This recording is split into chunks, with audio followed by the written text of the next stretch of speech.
Hey fans, CONCACAF Champions League is underway. We here at MLSsoccer.com are going to run down the key questions for the 5 MLS teams involved.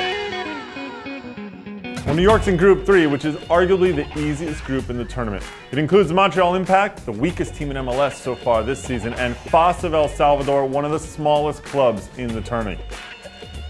The biggest obstacle for the Red Bulls actually is the MLS season. Mike Petke's side is not in the fast lane to the playoffs at this point, so he might be forced to preserve his aces for league play rather than CCL. That means Montreal, who have little else to play for at this point, could have the upper hand.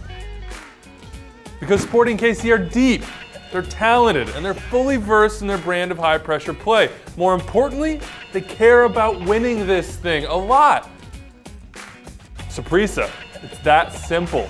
Whoever wins Group 2, and it's gonna be either Sporting KC or the Costa Ricans, they're gonna have to be flawless at home and collect a result at the other team's fortress.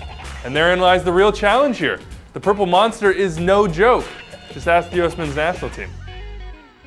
Of the 5 teams from Major League Soccer in CONCACAF Champions League this year, DC United have maybe the easiest draw out in Group 4. They're going up against Waterhouse FC from Jamaica and Tauro FC from Panama, 2 teams they should be able to beat.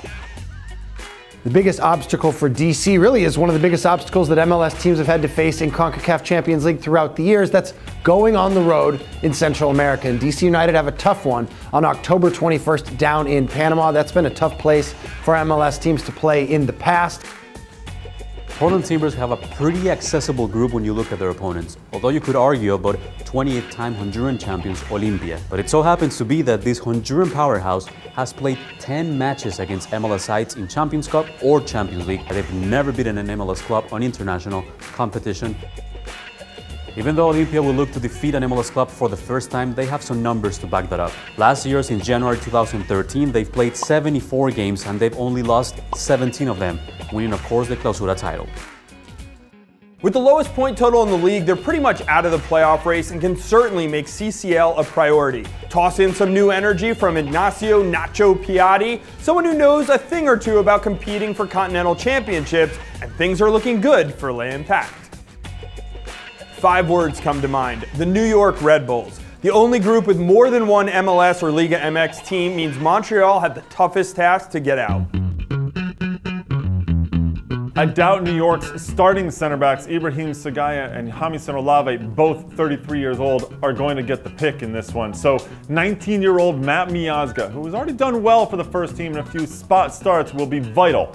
Peter Vermees. Yes, the players have to do the job on the field, but it's Vermees who's going to have the tough task of balancing CCL success with MLS results. How he rotates the team may be the ultimate decider on no less than 3 fronts. Not a lot of DC United fans thought the team would have to lean on a rookie this season, but they certainly have in the form of Steve Birnbaum, the kid out of Cal, playing center back alongside Bobby Boswell in place of Jeff Park, who's not quite healthy right now. So you expect Birnbaum to see some minutes in MLS play and certainly in the CONCACAF Champions League. He could be very integral in their success. The Colombian Diego Chará has been impressive recently as a defensive keeper. His role now is not only limited to cover the attackers' backs, but has become one of the players who initiates the attacks with great vision.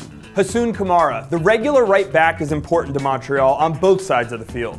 But in the likely deciding game at Red Bull Arena on October 22nd, a game where a draw may be enough to see the Impact through, he'll likely find himself defending against the Thierry Henry-led combinations down the left flank. His ability to snuff out those New York attacks could be what pushed the Impact to the knockout round. 4-2-1. That's New York's record all-time against Montreal, their toughest opponent in Group 3. 1. That's how many goals DP Claudio Bieler has scored in MLS this season.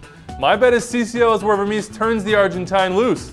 He needs someone to spell Dom Dwyer, and we know Bieler has the scoring pedigree. I'm looking at the number 24. That's the number of goals allowed by DC United in MLS play this season. That makes them one of the best defensive teams in the league in 2014, and no one expected that last year when they were really one of the worst defensive teams, but Ben Olsen retooled that back line. If they're gonna have success in CONCACAF Champions League, it's gonna be because of their defense. In order for the Timbers to be successful in the Champions League, they need to improve their home record.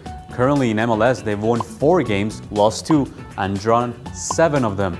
So here's to hope that Providence Park becomes a fortress. 0-8-4, the Montreal Impact's combined road record. 9 goals for, 23 against across all competitions this year. That does not add much hope to their outlook. Hope that primer got you excited for CONCACAF Champions League this year. Let us know in the comments section below, which MLS teams do you see advancing out of their groups? And also, can this be the tournament where an MLS team is finally crowned champion?